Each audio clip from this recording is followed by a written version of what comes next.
As-tu déjà eu l'impression que tout dans ta vie s'écroulait, que chaque porte se fermait, que tes prières semblaient rebondir contre le ciel? Ces moments de silence et de lutte te paraissent peut-être injustes, mais sache ceci: Dieu n'improvise jamais. Avant de t'élever et de t'utiliser puissamment pour sa gloire, il te fera passer par des épreuves destinées à te préparer, à te purifier et à affermir ton caractère. Ces saisons de brisement sont souvent incomprises, mais elles sont le creuset où Dieu façonne les hommes et les femmes qui porteront son onction. Dans cette vidéo, je vais te révéler 7 épreuves que tout croyant doit traverser avant d'être puissamment utilisé par Dieu. Ce que tu vas découvrir te donnera la force de rester debout lorsque tout semble s'opposer à toi. Mais avant d'aller plus loin, écris dans les commentaires cette déclaration de foi: Seigneur, je choisis de te faire confiance dans mes épreuves. Si tu veux être affermi dans ta marche avec Christ, abonne-toi dès maintenant à la chaîne Lumière en Christ et active la cloche pour ne manquer aucun message. Laisse aussi un like à cette vidéo pour que ce message puisse toucher le plus grand nombre. Reste bien jusqu'à la fin, car nous allons prier ensemble pour que tu sois renouvelé par la force du Saint-Esprit et que tu comprennes le plan divin derrière tes épreuves. Dans toute la Bible, nous voyons un principe spirituel immuable. Avant que Dieu n'élève quelqu'un, il le fait passer par un temps de préparation, souvent marqué par des épreuves. Joseph en est un exemple frappant. Dieu lui avait montré des songes annonçant une destinée glorieuse, mais avant de devenir gouverneur en Égypte, il a connu l'esclavage et la prison. Dans Genèse chapitre 50 verset 20, il déclare à ses frères: « Vous aviez médité de me faire du mal, Dieu l'a changé en bien, pour accomplir ce qui arrive aujourd'hui, pour sauver la vie à un peuple nombreux. » Ces années de souffrance n'étaient pas une punition, mais une étape nécessaire pour que Joseph devienne l'homme capable de porter une telle responsabilité. David, avant de monter sur le trône d'Israël, a également connu des années d'errance et de persécution. Il fut oint par Samuel alors qu'il n'était qu'un jeune berger. Mais au lieu de voir immédiatement les promesses s'accomplir, il a dû fuir la jalousie de Saül et vivre dans des grottes. Ces moments de solitude ont forgé en lui la dépendance totale à Dieu. Le roi David pouvait ainsi écrire dans le psaume 23 verset 4: « Quand je marche dans la vallée de l'ombre de la mort, je ne crains aucun mal, car tu es avec moi. Ta houlette et ton bâton me rassurent. » Aujourd'hui encore, ce principe demeure. Le monde moderne cherche des raccourcis. Tout de suite. Mais Dieu n'est pas pressé comme nous le sommes. Il sait que les dons sans le caractère détruisent. C'est pourquoi il permet des saisons de feu, de perte ou de silence, non pas pour nous détruire, mais pour affermir notre foi et nous préparer à gérer avec maturité ce qu'il nous confiera. Lorsque nous comprenons cela, nous cessons de nous plaindre et nous choisissons de rester fidèles, sachant que l'épreuve précède toujours l'élévation. Avant d'entrer dans le détail de ces épreuves, retiens bien ceci. Chaque test que Dieu permet dans ta vie a un but précis. Il ne s'agit pas d'une punition, mais d'un processus divin pour t'équiper et te rendre capable de porter sa gloire. La première épreuve que nous allons explorer est celle de l'attente. La première épreuve par laquelle Dieu te fera passer est l'attente.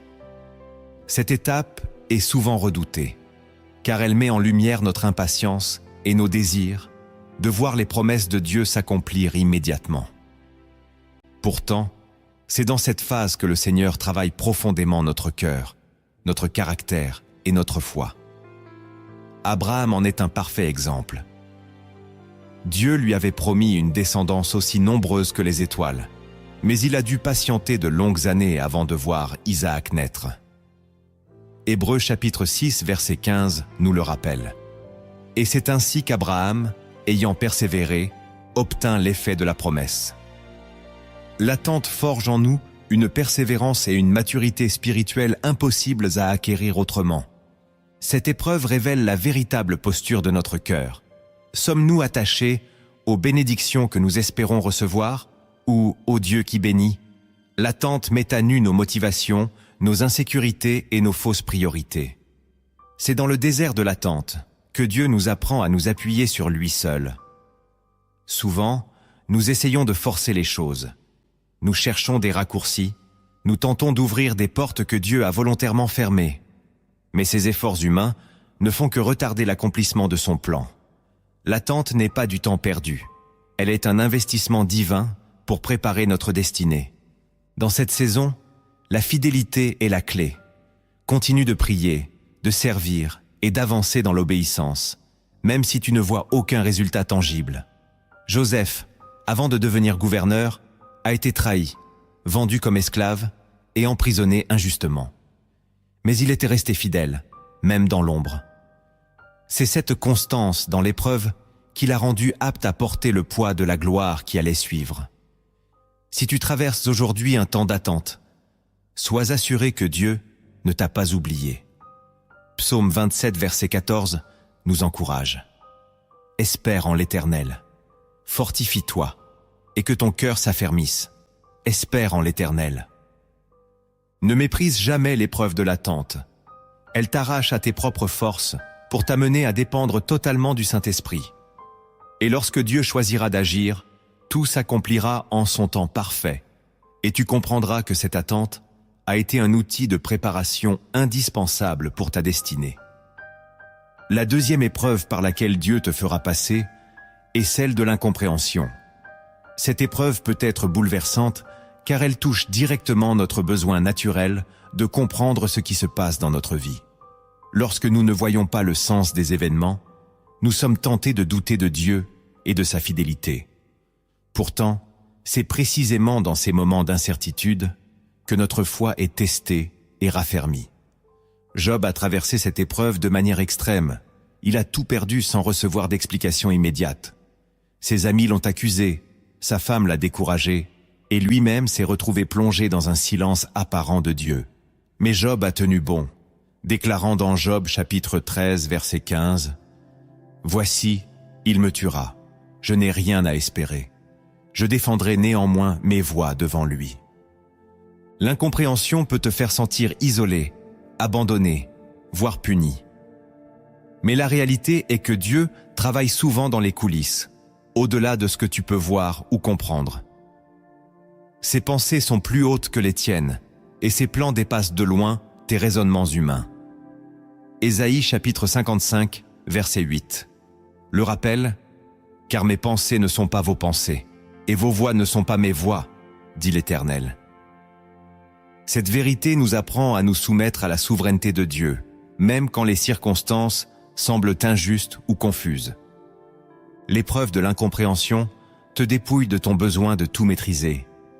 Elle t'oblige à faire confiance au cœur de Dieu, même lorsque tu ne comprends pas ses mains. C'est une étape où tu apprends à marcher par la foi et non par la vue. Souvent, Dieu ne te donne pas de réponse immédiate, car il veut que tu restes proche de lui, que tu continues à le chercher, que tu développes une intimité qui ne dépend pas des bénédictions visibles. Lorsque tu traverses cette épreuve, rappelle-toi que Dieu n'a pas changé. Il est toujours bon, fidèle et juste. Refuse de laisser le doute s'installer. Continue à proclamer sa parole et à t'appuyer sur ses promesses. David a connu des périodes où tout semblait s'effondrer autour de lui, mais il a choisi de se fortifier en l'Éternel. Fais de même. Même si tu n'as pas toutes les réponses aujourd'hui, tu découvriras plus tard que tout ce que Dieu a permis avait un but précis et glorieux. Ne sous-estime pas la valeur de l'épreuve de l'incompréhension. Elle te rend plus humble, plus dépendant de Dieu, et te prépare à porter une onction qui ne vacillera pas face aux mystères de la vie. La troisième épreuve par laquelle Dieu te fera passer est celle de la solitude. Cette étape peut être profondément douloureuse, car elle met en lumière notre besoin d'approbation et de compagnie. Dieu permet parfois que certaines relations s'éloignent, que des soutiens disparaissent ou que tu sois mis à l'écart pour un temps. Non pas pour te punir, mais pour t'amener à dépendre de lui seul et non des hommes. Regarde Moïse. Avant de devenir le libérateur d'Israël, il a passé 40 ans au désert de Madian, loin de l'Égypte et de ses privilèges. Ce désert n'était pas un oubli de Dieu. C'était une salle de préparation où Moïse a appris à entendre sa voix et à se forger un caractère humble. La solitude est souvent mal interprétée par notre cœur. Nous pensons que si nous sommes seuls, c'est que nous avons échoué ou que nous ne sommes pas aimés. Mais dans le plan divin, la solitude est une école. C'est là que Dieu te parle sans distraction, qu'il te révèle des choses profondes sur toi-même et sur ton appel. Jésus lui-même s'isolait pour prier et recevoir des instructions de son Père. Dans Luc chapitre 5, verset 16, il est écrit « Et il se retirait dans les déserts, et il priait ». Si le Fils de Dieu a eu besoin de moments seuls avec son Père, combien plus en avons-nous besoin?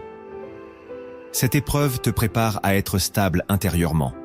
Elle brise en toi la dépendance excessive aux autres, aux regards, aux opinions et aux soutiens humains. Lorsque Dieu t'utilisera puissamment, tu rencontreras des oppositions et des incompréhensions. Sans la force acquise dans la solitude, tu risquerais de fléchir. C'est pourquoi Dieu te conduit parfois dans des saisons où tu n'as plus personne vers qui te tourner, si ce n'est lui. Dans cette épreuve, ne cherche pas à combler le vide par des distractions ou des relations superficielles. Plonge-toi dans la prière, dans la parole, et laisse le Saint-Esprit devenir ton confident le plus proche. Plus tu apprends à goûter sa présence dans la solitude, plus tu seras capable de marcher avec assurance, même lorsque le monde entier te tournera le dos. La solitude n'est pas un signe d'abandon. Elle est une invitation à une intimité plus profonde avec Dieu. Et c'est dans cette communion secrète que ton identité se renforce, que tes racines s'enfoncent et que tu deviens inébranlable face aux tempêtes de la vie. La quatrième épreuve par laquelle Dieu te fera passer est celle de l'injustice. Cette étape est particulièrement éprouvante car elle ébranle notre sens naturel de l'équité. Tu peux être accusé à tort, rejeté sans raison, ou voir des personnes te trahir alors que tu leur avais fait confiance. Pourtant, Dieu utilise ces moments pour purifier ton cœur, pour t'apprendre à réagir, non pas selon ta chair, mais selon son esprit. Joseph en est un exemple marquant. Vendu par ses frères, accusé faussement par la femme de Potiphar, il a été emprisonné pour un crime qu'il n'avait pas commis. Mais jamais il n'a laissé l'amertume prendre racine. C'est cette attitude de cœur qui a préparé sa future élévation. L'épreuve de l'injustice révèle tes véritables motivations.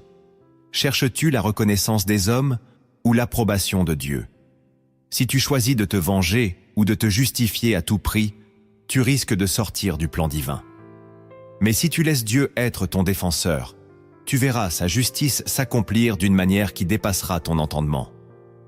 Dans Romains chapitre 12, verset 19, il est écrit « Ne vous vengez point vous-même, bien-aimés, mais laissez agir la colère.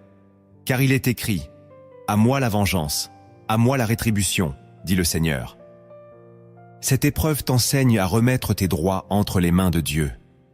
Elle t'oblige à pardonner même quand tu n'en as pas envie, à aimer même ceux qui t'ont blessé.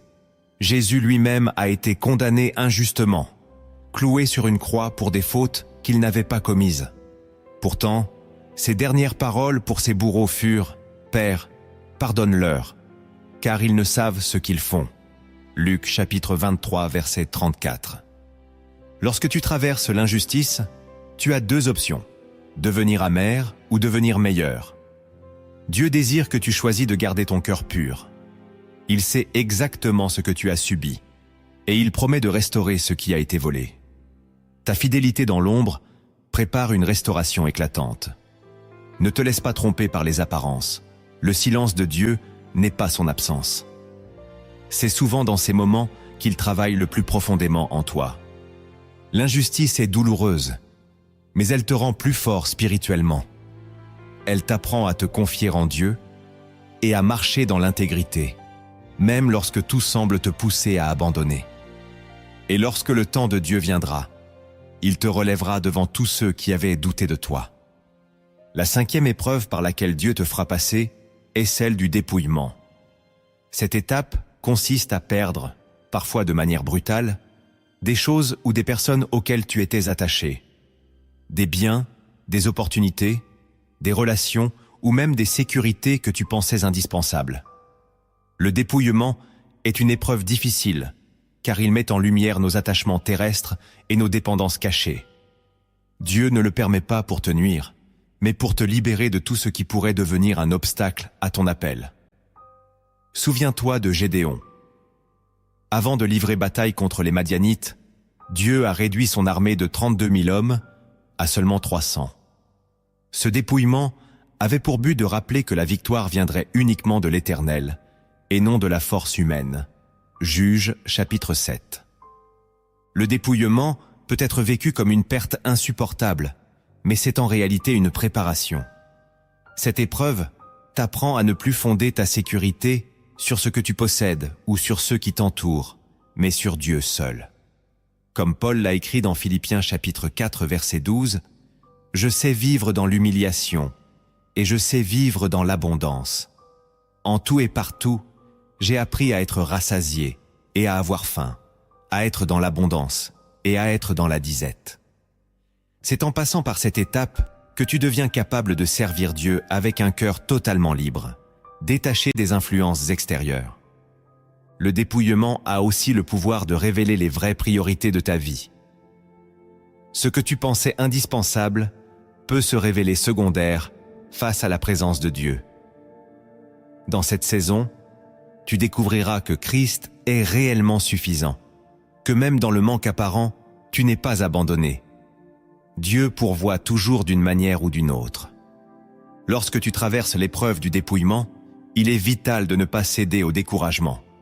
Garde ta confiance en Dieu, même si tu ne comprends pas pourquoi. Il te retire certaines choses. Rappelle-toi que son plan est de t'élever, pas de t'écraser. Job, après avoir tout perdu, a pu déclarer « L'Éternel a donné, et l'Éternel a ôté, que le nom de l'Éternel soit béni. » Job chapitre 1 verset 21. Voici la phrase que je t'invite à écrire en commentaire. « Seigneur, je choisis de rester fidèle même dans le dépouillement. » Cette déclaration de foi est une clé pour traverser cette épreuve et en sortir affermi, prête à recevoir ce que Dieu a préparé pour toi. La 6e épreuve par laquelle Dieu te fera passer est celle de la tentation. Cette étape est universelle. Chacun de nous y est confronté, et elle peut être particulièrement intense lorsqu'on est en chemin vers l'accomplissement des promesses de Dieu. La tentation n'est pas seulement un test de moralité, elle révèle ce qui gouverne réellement ton cœur. Elle peut prendre plusieurs formes: orgueil, convoitise, compromis, recherche du pouvoir ou de la reconnaissance. Mais quelle qu'elle soit, son objectif est de te détourner de l'obéissance à Dieu. Jésus lui-même a traversé cette épreuve. Avant de commencer son ministère public, il a été conduit par l'Esprit dans le désert où il a jeûné 40 jours et 40 nuits. Satan est venu pour le tenter à plusieurs reprises, mais Jésus a résisté en s'appuyant sur la parole de Dieu. Matthieu chapitre 4. Cet épisode nous enseigne que la tentation n'est pas un signe que nous sommes faibles. C'est un signe que nous sommes en formation pour des choses plus grandes. La tentation met en lumière nos vulnérabilités. Si tu cèdes à l'orgueil, tu pourrais t'élever toi-même au lieu de laisser Dieu t'élever. Si tu cèdes au compromis, tu pourrais sacrifier ton intégrité pour un gain immédiat. Mais si tu choisis de résister, tu sors de cette épreuve plus fort, avec un caractère éprouvé. Jacques chapitre 1, verset 12 déclare « Heureux l'homme qui supporte patiemment la tentation, car, après avoir été éprouvé, il recevra la couronne de vie que le Seigneur a promise à ceux qui l'aiment. » Dans cette épreuve, il est essentiel d'être vigilant et de te fortifier dans la parole. Plus tu connais la vérité de Dieu, plus tu es capable de reconnaître les mensonges de l'ennemi et de les repousser. Ne compte pas uniquement sur ta propre force. Appuie-toi sur le Saint-Esprit, car il est ton secours et ta puissance pour dire non au péché. Entoure-toi également de frères et sœurs dans la foi qui peuvent t'encourager et t'aider à rester sur le bon chemin. Lorsque tu traverses l'épreuve de la tentation, rappelle-toi que Dieu t'a déjà donné la victoire en Christ. La tentation n'est jamais plus forte que la grâce qu'il te fournit pour y résister. Chaque victoire te rapproche un peu plus du caractère de Jésus et te prépare à marcher dans la plénitude de ton appel.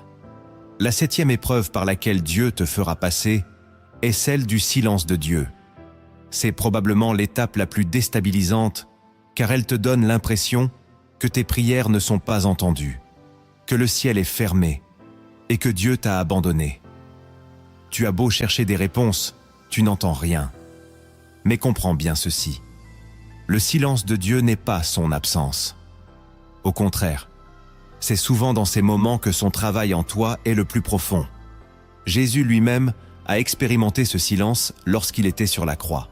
Dans Matthieu chapitre 27, verset 46, il a crié « Mon Dieu, pourquoi m'as-tu abandonné ?»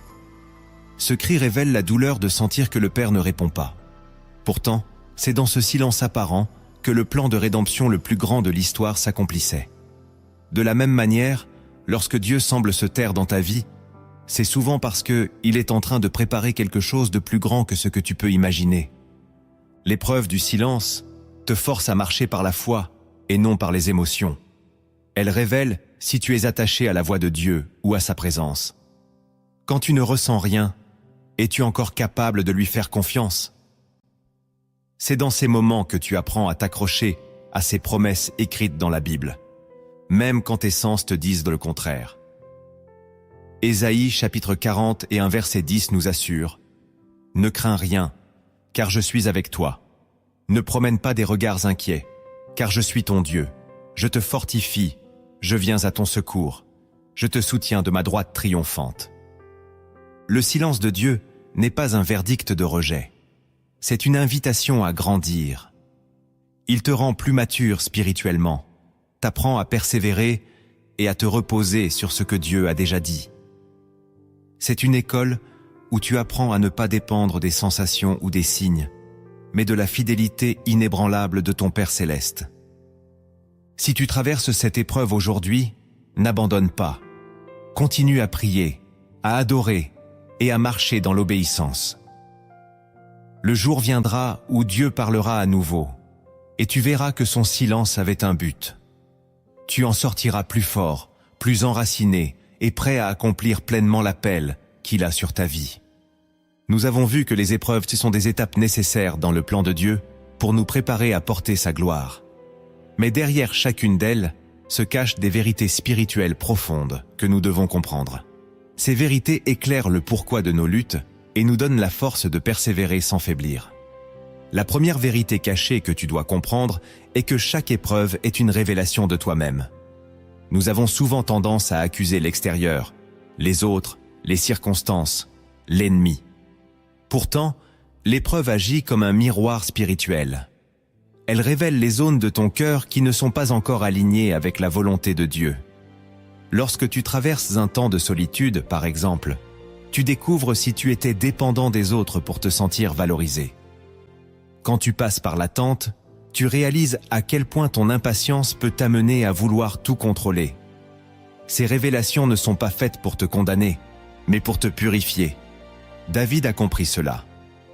Après avoir été confronté à son péché avec Bathsheba, il a écrit dans le psaume 51, verset 10 « Crée en moi un cœur pur, ô Dieu, renouvelle en moi un esprit bien disposé. » Il savait que l'épreuve était un outil pour le ramener à l'essentiel, un cœur droit devant Dieu.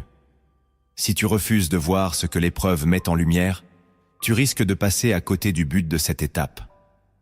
Mais si tu acceptes cette révélation, Dieu peut transformer ton caractère et te rendre plus semblable à Christ. Comprends ceci. L'épreuve ne crée pas ce qui est en toi. Elle le révèle. Elle met à nu les peurs, les blessures et les fausses sécurités que tu avais peut-être réussi à masquer quand tout allait bien. C'est pourquoi certaines saisons te semblent insupportables. Dieu est en train de te montrer les choses qui doivent être déposées à ses pieds. Cette vérité te libère d'un mensonge, celui de croire que l'épreuve est un hasard ou une simple attaque de l'ennemi. Bien sûr, l'ennemi cherche à t'abattre, mais Dieu utilise même ses attaques pour un but supérieur. Il se sert de tout pour te conduire à la maturité. Romains chapitre 8, verset 28 le déclare. « Nous savons du reste que toutes choses concourent au bien de ceux qui aiment Dieu, de ceux qui sont appelés selon son dessein. » Lorsque tu comprends que l'épreuve révèle ton état intérieur, tu peux l'accueillir avec humilité. Tu arrêtes de te plaindre et tu commences à demander « Seigneur, qu'est-ce que tu veux me montrer ?» Cette posture change tout. Au lieu de lutter contre le processus, tu collabores avec l'œuvre de Dieu en toi. La deuxième vérité cachée que tu dois comprendre est que l'épreuve est une préparation pour ta mission future. Rien de ce que Dieu permet dans ta vie n'est inutile. Chaque difficulté, chaque perte, chaque saison de silence ou de dépouillement construit en toi ce qui sera nécessaire demain pour accomplir ton appel. Trop souvent, nous voulons entrer dans notre destinée immédiatement, sans réaliser que notre caractère doit d'abord être affermi. Un soldat ne va pas sur le champ de bataille sans être entraîné. De la même manière, Dieu te prépare par l'épreuve afin que tu sois capable de porter le poids de ce qu'il a prévu. Regarde l'exemple de Joseph. Ses années de prison et d'injustice l'ont équipé pour devenir un gouverneur sage et compatissant. S'il avait été élevé trop vite, il aurait manqué de maturité pour gérer l'autorité et les richesses de l'Égypte. L'épreuve de l'attente et de l'humiliation avait un but, le rendre prêt pour une mission qui allait sauver des milliers de vies. C'est pourquoi il a pu dire à ses frères dans Genèse chapitre 50 verset 20 « Vous aviez médité de me faire du mal. Dieu l'a changé en bien, pour accomplir ce qui arrive aujourd'hui, pour sauver la vie à un peuple nombreux. » Cette vérité change ta perspective. Tu cesses de voir l'épreuve comme une perte de temps, et tu la considères comme une étape d'entraînement. Chaque larme versée, chaque déception subie forge en toi une endurance spirituelle que rien ne pourra t'enlever. Lorsque tu seras confronté à de grandes responsabilités, tu seras prêt car tu auras appris à dépendre de Dieu dans les moments les plus sombres. Il est dangereux d'être élevé sans préparation. Beaucoup tombent parce qu'ils ont accédé à des positions qu'ils n'étaient pas prêts à gérer. Leur caractère n'était pas assez profond pour soutenir l'appel. L'épreuve, aussi difficile soit-elle, te protège de ce danger. Elle creuse en toi des fondations solides, invisibles aux yeux des hommes, mais indispensables aux yeux de Dieu. Lorsque tu comprends que chaque lutte est une préparation, tu arrêtes de courir après les raccourcis. Tu acceptes le processus divin, même si cela prend du temps.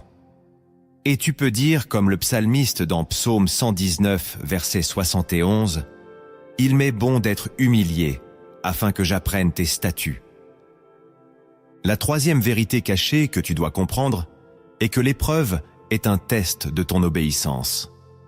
Il est facile d'obéir à Dieu lorsque tout va bien, lorsque tes prières reçoivent des réponses et que tu vois des bénédictions se manifester.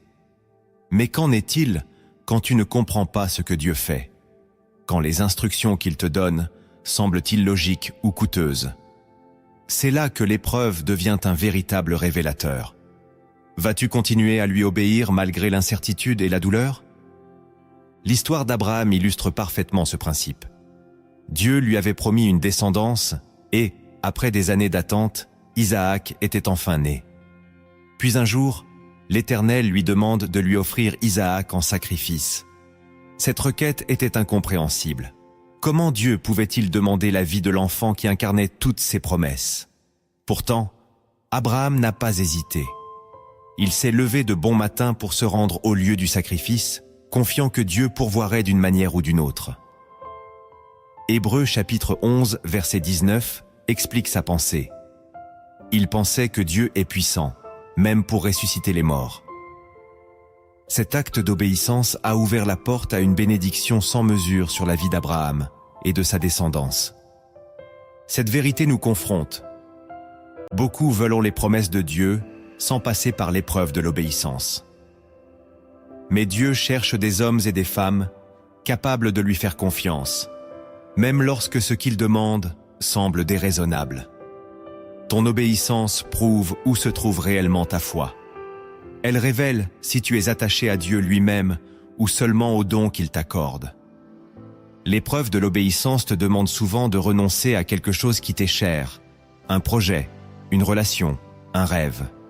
Mais ce renoncement n'est pas pour te priver, c'est pour t'aligner avec un plan bien plus grand que le tien.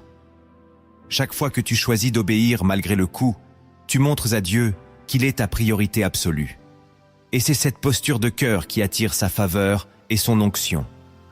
Ne te trompe pas, l'obéissance dans l'épreuve n'est jamais facile. mais elles portent des fruits éternels.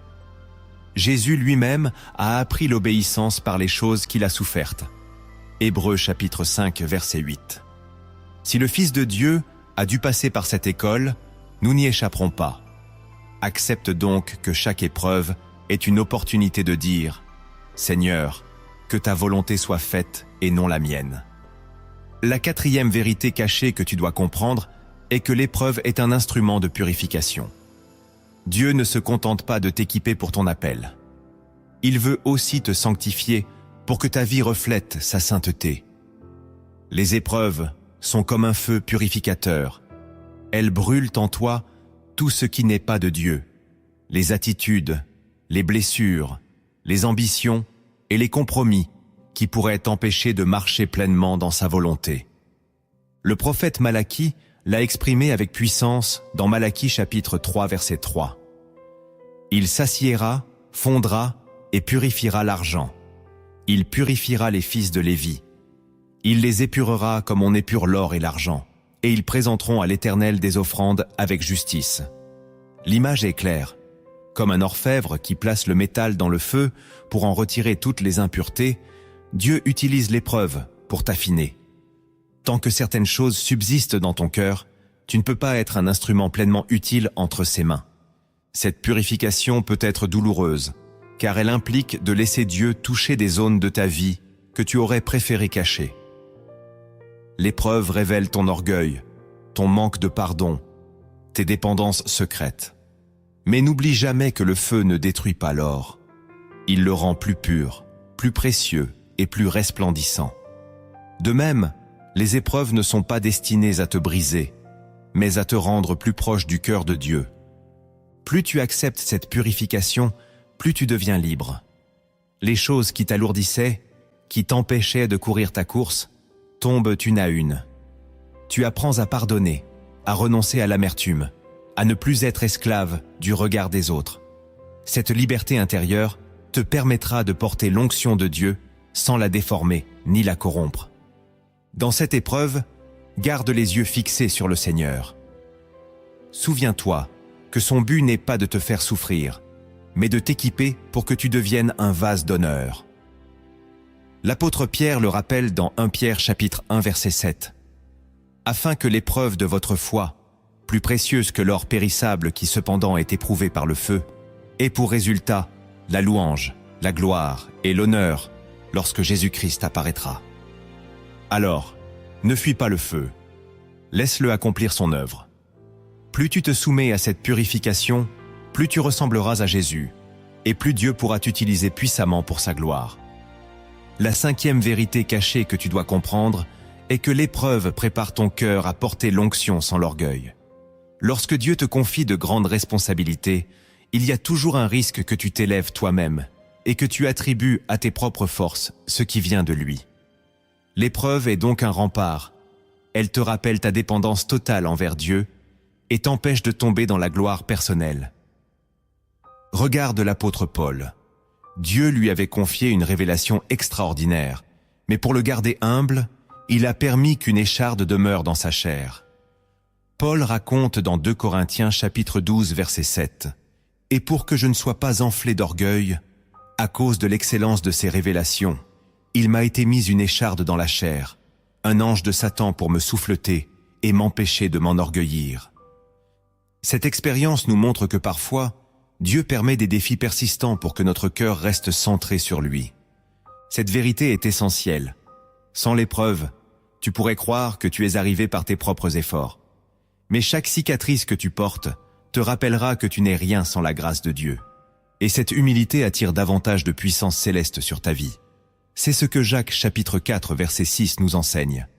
Dieu résiste aux orgueilleux, mais il fait grâce aux humbles. Quand tu comprends cela, tu arrêtes de te comparer aux autres et tu acceptes le processus que Dieu a pour toi. Peut-être que tu vois des personnes autour de toi être élevées plus rapidement et tu te demandes « Seigneur, pourquoi pas moi ?» Mais Dieu connaît ton cœur et il veut que tu sois prêt à rester stable quand il te confiera plus. Laisse donc l'épreuve creuser en toi un esprit humble. C'est cette disposition de cœur qui permettra à l'onction de couler sans être corrompue. Et souviens-toi, ce que Dieu construit en toi dans le secret est bien plus important que ce que les hommes voient en public. Écris en commentaire « Seigneur, garde mon cœur humble même quand tu m'élèveras ». Cette phrase sera comme une prière déposée aux pieds de Dieu pour qu'il te façonne encore davantage. La sixième vérité cachée que tu dois comprendre est que l'épreuve construit en toi une foi inébranlable. Ce n'est pas dans le confort que ta foi grandit, mais dans les tempêtes. Quand tout s'écroule autour de toi et que tu choisis malgré tout de croire que Dieu est fidèle, tu développes une confiance qui ne dépend plus des circonstances. Cette foi te rend capable de traverser d'autres défis plus grands sans vaciller. Regarde Daniel. Il a été jeté dans la fosse aux lions parce qu'il a refusé de compromettre sa fidélité à Dieu. Rien n'indiquait qu'il serait sauvé. Pourtant, il a placé sa confiance en l'Éternel. Et Dieu a fermé la gueule des lions. Cette expérience a marqué Daniel pour le reste de sa vie et a témoigné de la puissance de Dieu à tout un empire. Chaque épreuve que tu traverses avec foi devient une pierre supplémentaire qui fortifie ton édifice spirituel. L'épreuve de la foi te pousse à t'accrocher aux promesses de Dieu, même quand tout semble aller à l'encontre de ce qu'il t'a dit. Hébreux chapitre 11 verset 1 nous rappelle « Or la foi est une ferme assurance des choses qu'on espère, une démonstration de celles qu'on ne voit pas. » Cette assurance ne vient pas d'un optimisme humain. Elle naît de la connaissance profonde de qui est Dieu. Plus tu passes du temps dans sa parole et dans sa présence, plus tu te rappelles qu'il est digne de confiance. Cette vérité doit aussi t'amener à témoigner.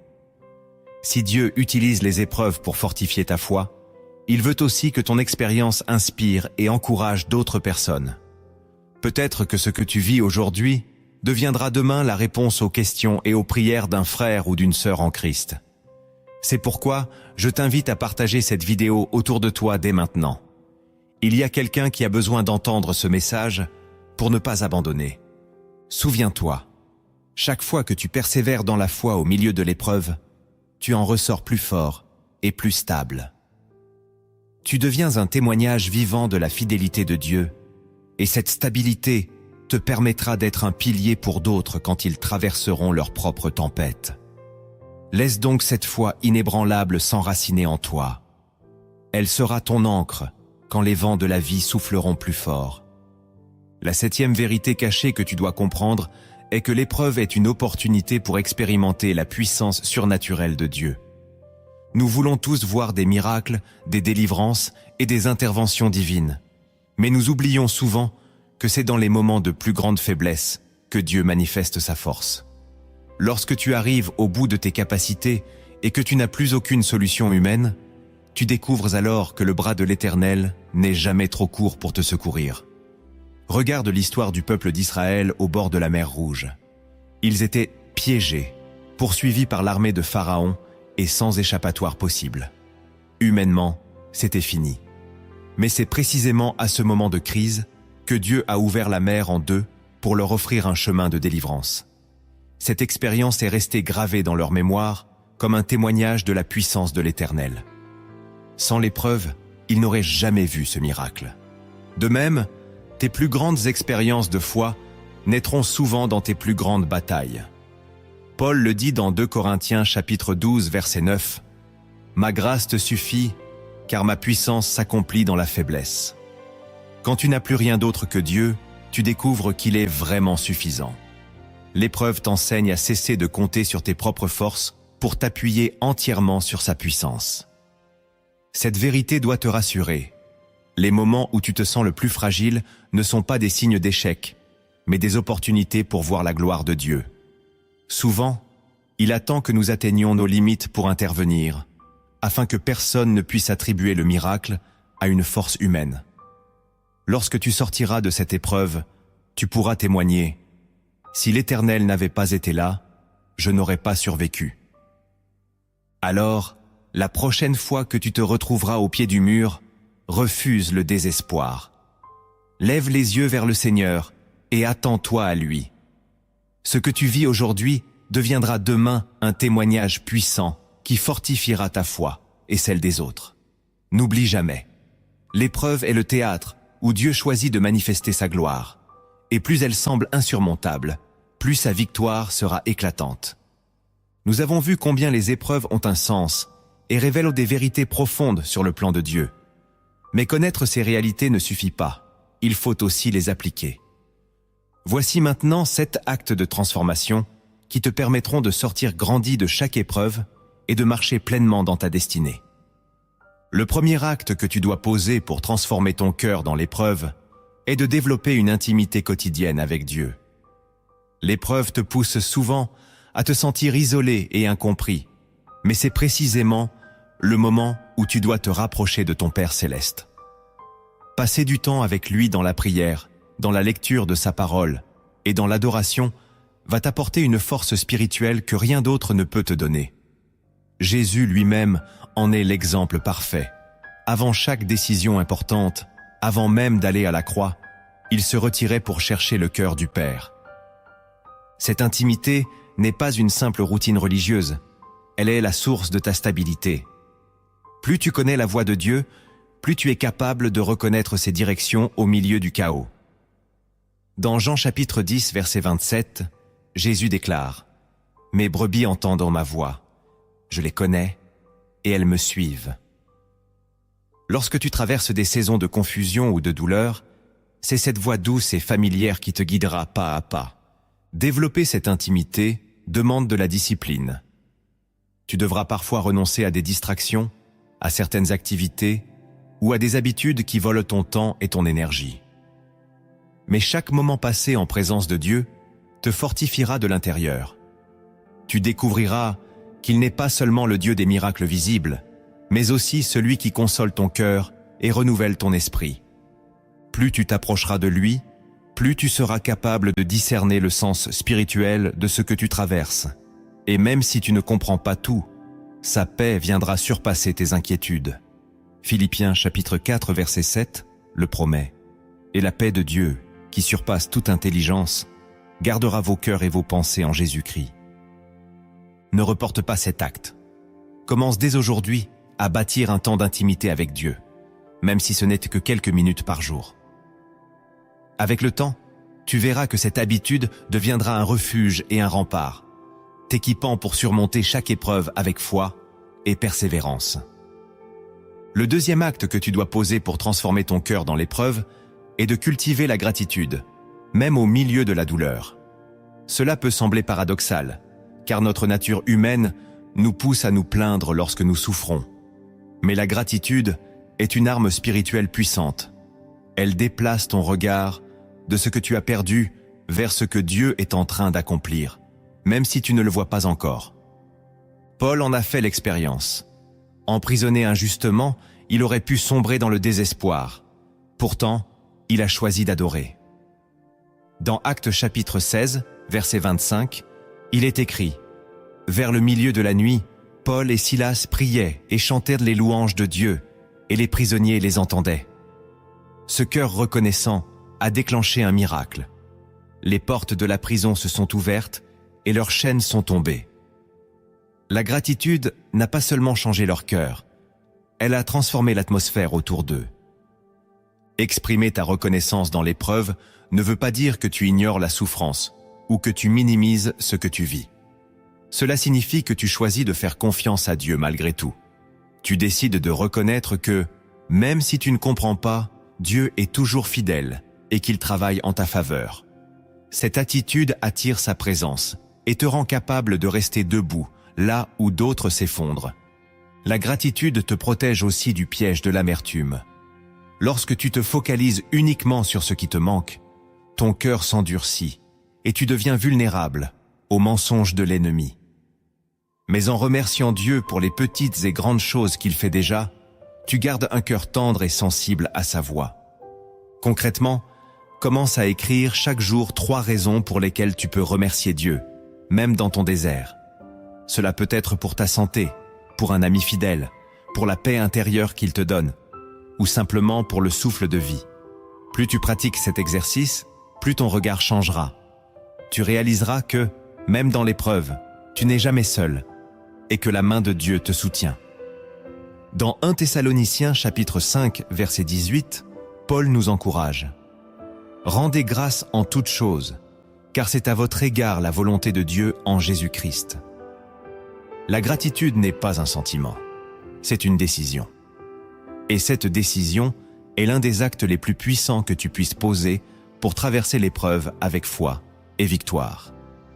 Le troisième acte que tu dois poser pour transformer ton cœur dans l'épreuve est de rester enraciné dans la parole de Dieu. Lorsque les tempêtes secouent ta vie, tes émotions fluctuent et tes pensées peuvent être envahies par le doute. La seule ancre qui te maintiendra debout est la vérité immuable des Écritures. Jésus lui-même l'a démontré lorsqu'il a été tenté au désert. À chaque attaque de l'ennemi, il a répondu par « Il est écrit ». Matthieu chapitre 4. Sa victoire ne reposait pas sur sa force humaine, mais sur la puissance de la parole. Lire la Bible dans l'épreuve n'est pas seulement un exercice spirituel, c'est une question de survie.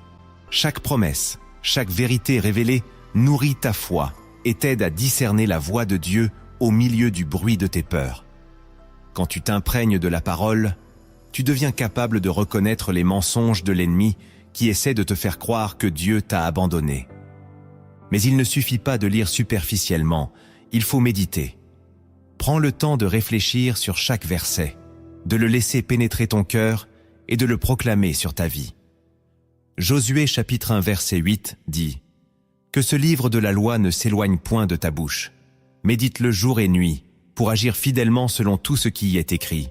Car c'est alors que tu auras du succès dans tes entreprises, c'est alors que tu réussiras. » La méditation te permet de rester focalisé sur la perspective de Dieu, même quand tes circonstances semblent te dire le contraire. Être enraciné dans la parole implique aussi d'obéir à ce qu'elle dit. La Bible n'est pas un simple livre d'encouragement, c'est le manuel de vie que Dieu nous a donné. Plus tu mets en pratique ses commandements, plus tu expérimentes sa protection et sa direction. Même si tu ne comprends pas toujours tout, ton obéissance ouvre la porte à la faveur de Dieu dans ta vie. Pour t'aider, fixe-toi des moments précis chaque jour pour lire et méditer la Bible. Note les versets qui te parlent et déclare-les à haute voix. Peu à peu, la vérité de Dieu remplacera la peur et le découragement. Comme le dit le psaume 119, verset 105, « Ta parole est une lampe à mes pieds et une lumière sur mon sentier. » Si tu restes enraciné dans la parole pendant l'épreuve, tu ne seras jamais ébranlé par les tempêtes de la vie. Le quatrième acte que tu dois poser pour transformer ton cœur dans l'épreuve est de t'entourer de la bonne communauté spirituelle. Lorsque tu traverses des moments difficiles, la tentation est grande de t'isoler, de te renfermer sur toi-même et de porter ton fardeau seul. Mais Dieu ne nous a jamais appelés à marcher seuls.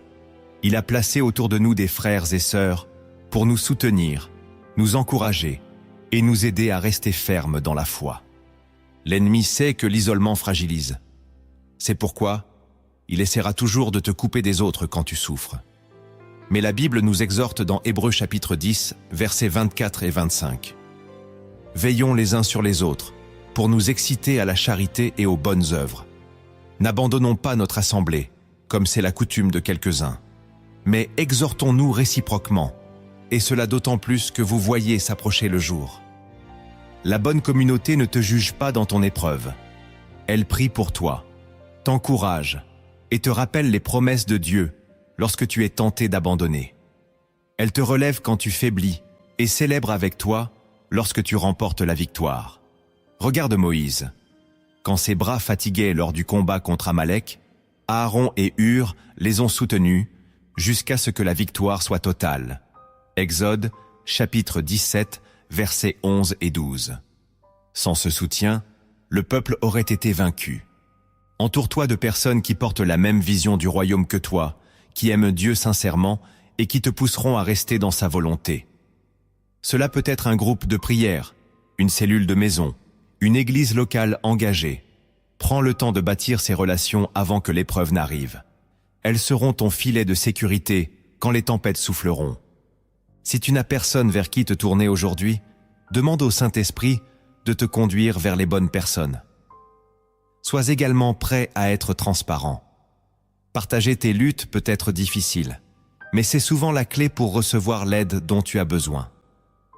Jacques chapitre 5 verset 16 dit « Confessez donc vos péchés les uns aux autres, et priez les uns pour les autres, afin que vous soyez guéris. » Ne sous-estime pas la force de la communauté.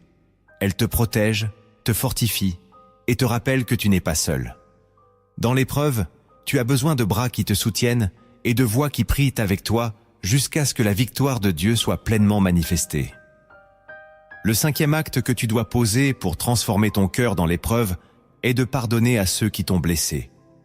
C'est peut-être l'acte le plus difficile à accomplir, surtout lorsque la douleur est encore vive et que les blessures semblent impossibles à oublier. Mais le pardon est un choix essentiel.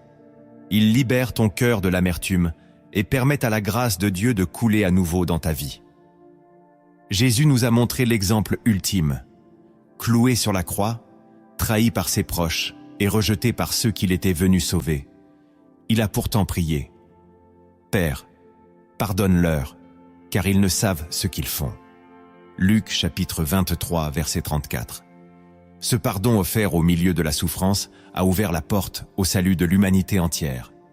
Si tu veux ressembler au Christ, tu dois choisir de pardonner, même lorsque tout en toi crie justice. Ne pas pardonner te maintient prisonnier du passé. L'amertume devient une chaîne qui t'empêche d'avancer et te vole la paix. Pardonner ne signifie pas approuver ce qui t'a été fait, ni nier la douleur. Cela signifie remettre l'affaire entre les mains de Dieu, lui laissant le soin de juger et de restaurer. Romains chapitre 12 verset 19 nous rappelle « Ne vous vengez point vous-même, bien-aimés, mais laissez agir la colère, car il est écrit « À moi la vengeance, à moi la rétribution, dit le Seigneur. » Le pardon est un processus, mais il commence par une décision. Peut-être que tu devras répéter ce choix chaque jour, mais chaque fois que tu pardonnes, tu coupes l'ennemi de ton cœur et tu ouvres un espace pour que Dieu te guérisse. La liberté que tu expérimenteras sera bien plus grande que la satisfaction de rester dans le ressentiment. Écris maintenant en commentaire « Seigneur, je choisis de pardonner et de libérer mon cœur. » Cette déclaration est puissante. Elle ferme la porte aux stratégies de l'ennemi et t'aligne avec le cœur de Dieu. Lorsque tu pardonnes, tu ressembles à ton Père céleste. Tu deviens un canal de sa grâce et de son amour. Et cette transformation intérieure te rend prêt à porter son onction sans laisser la haine ni le ressentiment te corrompre. C'est un acte difficile, mais il est indispensable pour marcher pleinement dans la liberté et la puissance que Dieu veut pour toi. Le 6e acte que tu dois poser pour transformer ton cœur dans l'épreuve est de témoigner de la fidélité de Dieu.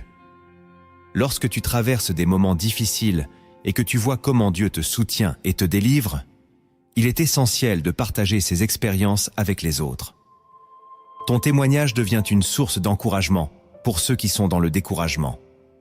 Il leur rappelle que si Dieu l'a fait pour toi, il peut aussi le faire pour eux.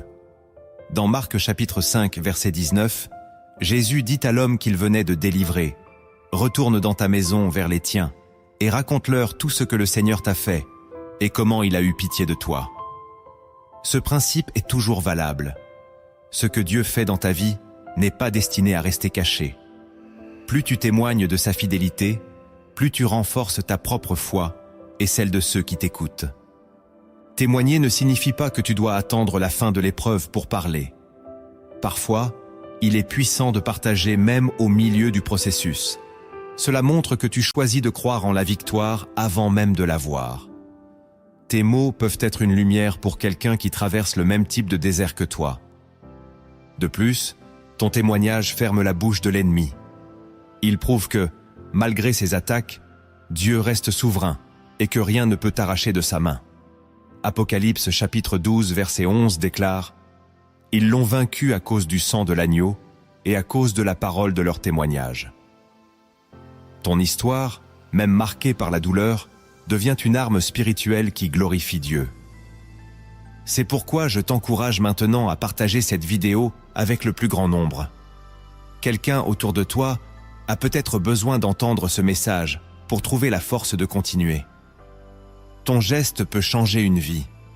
Ne minimise jamais la puissance de ton témoignage. Il peut semer l'espoir dans un cœur brisé et attirer des âmes vers le Christ. Même si tu penses que ton histoire est ordinaire, elle a de la valeur entre les mains de Dieu. Chaque fois que tu parles de sa fidélité, tu deviens un instrument qu'il utilise pour toucher d'autres vies. Et en le faisant, tu affirmes ta propre victoire. Le 7e acte que tu dois poser pour transformer ton cœur dans l'épreuve est de persévérer jusqu'au bout, sans te relâcher. C'est souvent à la fin du processus que la tentation d'abandonner est la plus forte. Tu as déjà beaucoup donné, beaucoup souffert, et il semble parfois que rien ne change.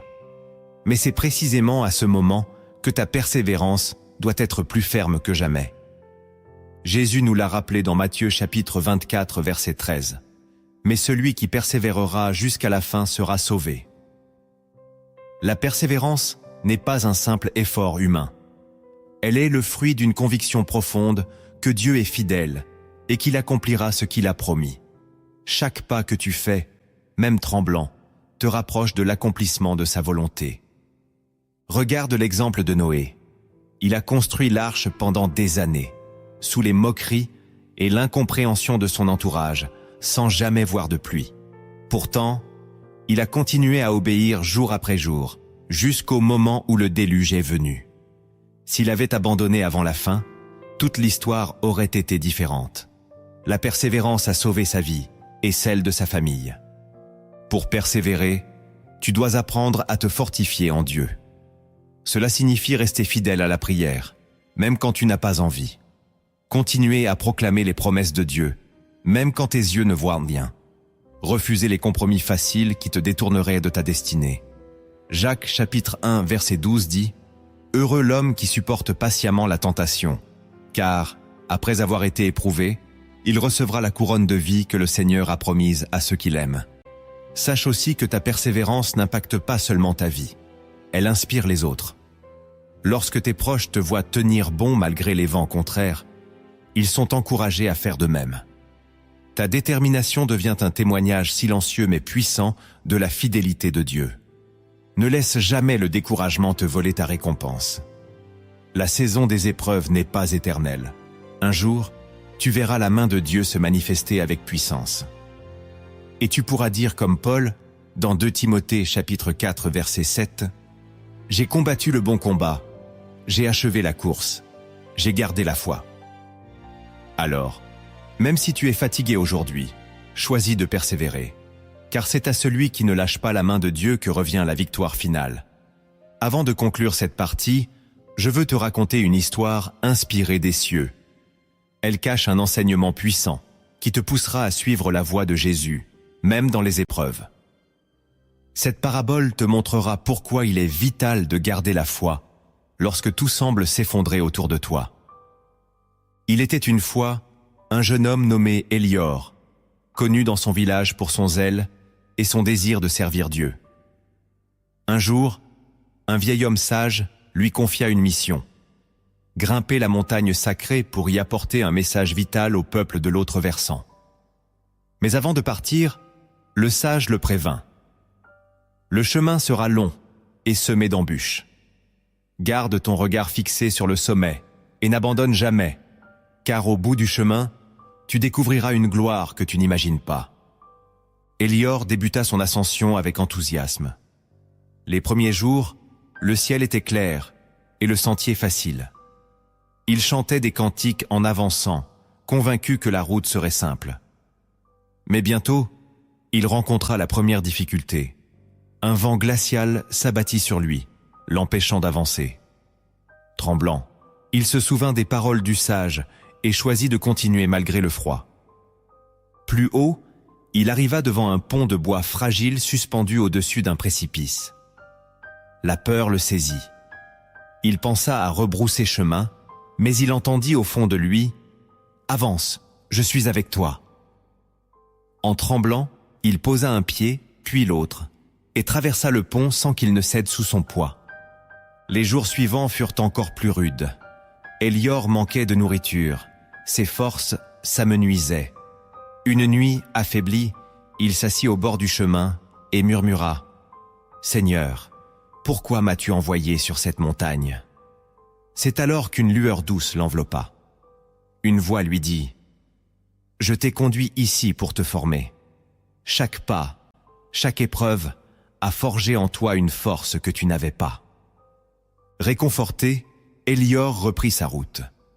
Il atteignit finalement le sommet, mais au lieu de voir le village de l'autre côté, il découvrit un temple resplendissant. Là, il comprit. La mission n'était pas seulement d'apporter un message, c'était de rencontrer le roi. En entrant dans le temple, il vit un trône de lumière. Le roi se leva et dit « Parce que tu n'as pas abandonné, je te confie un rôle bien plus grand. Tu seras un messager de ma gloire pour des peuples entiers. » Hélior réalisa que chaque souffrance avait été une préparation pour ce moment. S'il avait renoncé au premier obstacle, il n'aurait jamais découvert la véritable mission. Cette histoire est aussi la tienne. Les épreuves que tu traverses ne sont pas vaines. Elles te conduisent vers une intimité plus profonde avec Jésus et vers un appel plus grand que tu ne peux imaginer. Alors, garde les yeux fixés sur lui et avance, même quand le chemin est difficile, car au sommet, t'attend une récompense éternelle. Nous avons vu que Dieu permet des épreuves précises pour nous préparer à porter sa gloire et accomplir notre mission. C'est cette épreuve, l'attente, l'incompréhension, la solitude, l'injustice, le dépouillement, la tentation et le silence de Dieu ne sont pas des obstacles pour t'écraser, mais des outils pour te façonner. Chacune d'elles révèle quelque chose de toi, te purifie et te prépare à marcher avec une foi plus forte et un cœur plus humble. Comprends bien ceci. L'épreuve n'est jamais la fin de ton histoire. Elle fait partie d'un plan bien plus grand que tu ne peux imaginer. Lorsque tu choisis de rester fidèle dans ces moments difficiles, tu permets à Dieu de t'équiper pour des responsabilités et des bénédictions que tu ne pourrais pas porter sans cette formation. Joseph, David, Job, Paul et tant d'autres dans la Bible sont passés par ces creusets avant d'être puissamment utilisés par Dieu. Et toi aussi, tu es sur ce chemin. Ne laisse pas le découragement te faire croire que Dieu t'a abandonné. Même quand tu ne le sens pas, même quand tu ne comprends rien, sa main est toujours sur toi. Ésaïe chapitre 43 verset 2 le déclare « Si tu traverses les eaux, je serai avec toi, et les fleuves, ils ne te submergeront point. Si tu marches dans le feu, tu ne te brûleras pas, et la flamme ne t'embrasera pas. » Ce verset est une promesse. Peu importe l'intensité de l'épreuve, Dieu ne te laissera jamais seul. Je veux maintenant prier avec toi. Ferme les yeux et laisse ton cœur s'ouvrir devant le Seigneur. Père céleste, je t'élève mon frère, ma sœur qui entend ce message. Tu connais ses luttes, ses larmes, ses découragements. Je prie pour que ton Esprit Saint vienne le remplir d'une force nouvelle. Donne-lui le courage de persévérer, même lorsque tout semble s'effondrer autour de lui. Seigneur, je t'invoque, restaure son cœur, guéris ses blessures et rappelle-lui qu'il n'est jamais seul. Apprends-lui à te faire confiance dans l'attente, à garder les yeux fixés sur toi dans l'incompréhension, à trouver refuge dans ta présence dans la solitude. Montre-lui que tu es son défenseur face à l'injustice, son pourvoyeur dans le dépouillement, son secours dans la tentation et sa lumière dans les moments de silence. Seigneur, je déclare que ces épreuves ne le détruiront pas, mais le rendront plus fort et plus proche de toi. Que chaque cicatrice devienne un témoignage de ta fidélité. Je proclame qu'il verra ta main se manifester dans sa vie et qu'il portera du fruit en abondance pour ton royaume. Remplis-le de ton amour, de ta paix et de ton feu pour accomplir l'appel que tu as placé sur lui. Au nom puissant de Jésus-Christ, je le bénis et je déclare qu'il sortira victorieux de chaque épreuve, pour ta gloire. Amen. Mon frère, ma sœur, si tu as prié avec moi, sache que Dieu a entendu tes paroles. Il est en train d'agir, même si tu ne le vois pas encore. Rappelle-toi, ce que tu vis aujourd'hui est une préparation pour ce que Dieu veut faire demain. Ne lâche pas. Reste attaché à sa parole. Continue de prier et de cultiver ton intimité avec lui. Si ce message a parlé à ton cœur, je t'encourage à écrire dans les commentaires « Seigneur, je choisis de rester fidèle dans mes épreuves. Cette déclaration publique sera comme un sceau de ta décision devant Dieu. Et si tu connais quelqu'un qui traverse un moment difficile, partage cette vidéo avec lui. Tu pourrais être la réponse à sa prière. Abonne-toi aussi à la chaîne Lumière en Christ, si ce n'est pas encore fait. Nous publions régulièrement des messages et des prières qui t'aideront à grandir dans ta foi et à rester ferme face aux tempêtes de la vie.